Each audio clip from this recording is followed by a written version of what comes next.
que un paciente viene a la consulta y empieza su historial quirúrgico del momento que interviene el paciente.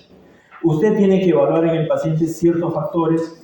El paciente va a ingresar a una fase preoperatoria, vamos a establecer su riesgo y vamos a indicar qué necesita para la operación. Entonces, vamos a suponer que es un paciente de, vamos a poner 70 kilos, que es derivado a la cirugía, o es derivado al cirujano, porque tiene, vamos a decir, un problema de colelitiasis. Entonces, el clínico ha diagnosticado al paciente que tiene una colelitiasis y que el paciente tiene, dentro de la historia clínica, es hipertenso. Tiene una hipertensión arterial. No tiene otros antecedentes importantes, ¿no? Y acude a la consulta. Doctor, me han dicho que tengo colelitiasis y que debo operarme. Entonces vamos a hacer una cirugía electiva. Por supuesto, primero tenemos que hacer una historia completa del paciente. Tenemos que ver factores de riesgo.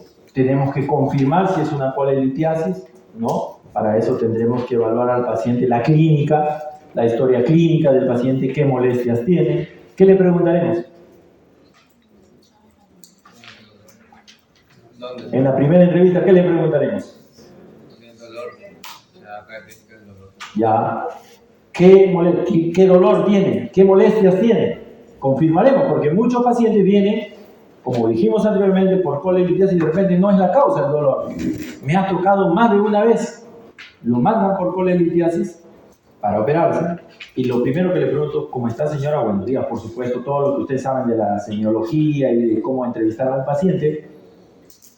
¿Y dónde tiene el dolor? Y me dice, acá. Tengo cólico, doctor, acá. Me da dolor acá. Reviso la evaluación del clínico o del médico que lo ha enviado a cirugía y dice, paciente con colelitiasis, ecografía con 3 cálculos y me pone el resultado de la ecografía, ¿no? Y efectivamente, veo la ecografía y la ecografía dice que tiene cálculos. La pregunta es, ¿el hecho que tengo una ecografía con cálculos significa que esa sea la causa del dolor? No. Yo tengo que volver a hacer una historia clínica del paciente para reevaluar si la patología corresponde o no. Existe un porcentaje de pacientes que tienen lo que se llama colelitiasis asintomática.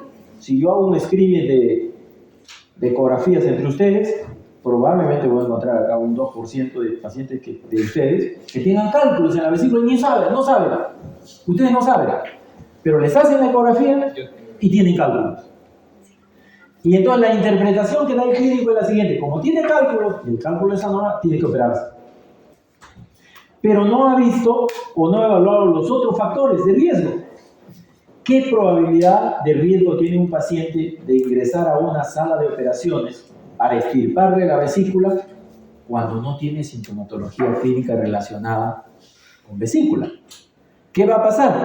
Que si usted no evalúa al paciente adecuadamente, este paciente que estamos diciendo es ingresado por una colelitiasis por ecografía, pero que cuando yo le pregunto tiene un dolor más bien cólico, pero tiene un dolor, vamos a poner, en el hipocondrio izquierdo, ¿no? Y entonces yo digo, ¿qué pasa? Si yo no hago esa entrevista, yo lo ingreso y lo paso a sala de operación y muchos pacientes se operan. Porque creen que sacándole la vesícula tiene resuelto el problema. ¿Qué va a pasar? Que el paciente, cierto, ya no va a tener cálculos en la vesícula, ni la vesícula, pero su problema va a seguir. No le he resuelto el problema al paciente.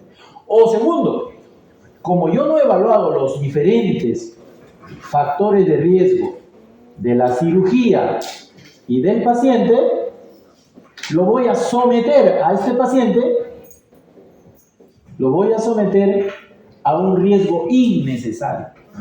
¿Qué tipo de cirugía sería una colelitiasis? ¿Qué riesgo sería? 1, 2 o 3 dentro de lo que es cirugía. 2, porque vamos a abrir cavidad.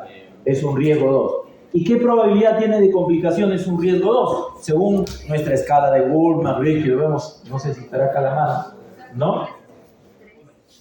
Más de 3, porque el 1 llega hasta incluso 0,3%. Hemos dicho que el que no tiene ningún factor de riesgo tiene hasta 0,3, y en el otro estudio dijimos que han encontrado mucho más, que casi llegan al 3%, ¿cierto? Entonces, de por sí, él ya tiene, por ser riesgo 2, ya tiene un riesgo. Es hipertenso. Tiene otro factor de riesgo, o sea, encima del riesgo propio de la cirugía. No hemos puesto la edad, ¿no? Que nos ha faltado acá, el otro parto, que es la edad.